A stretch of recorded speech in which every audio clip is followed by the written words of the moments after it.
شوهر همیشه کجاست؟ اون نیومده. یعنی چی نیومده؟ تو هنا بندون برادر زنش نیومده؟ آره نمیاد. چرا؟ برای اینکه دیگه شوهرش نیست. چی؟ طلاق گرفته؟ آروم باش، چی میگی؟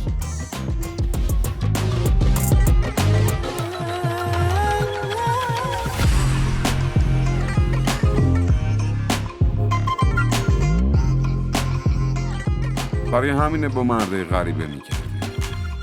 بعد این عامر انقدر آدم بی غیرتیه که میذاره خواهرش با رئیسش برقصه. لطفا ساکت شو.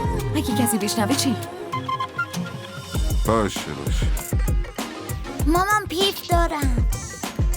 دانیال روحامو ببر دستشویی.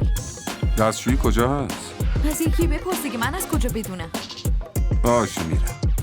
باشه پسرم، پاشو بریم.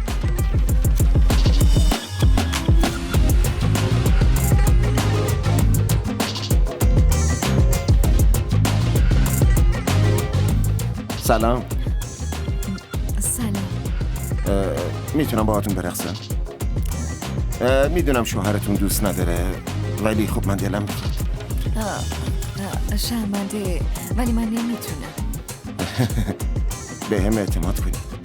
به نظرم بد نیست. خب شوهرم خوشش نمیاد. باشه. ببخشید. لطفاً از این موضوع ناراحت نشین. اینطوری نگی. کسی که دلش بشکنه معلومه ناراحت میشه.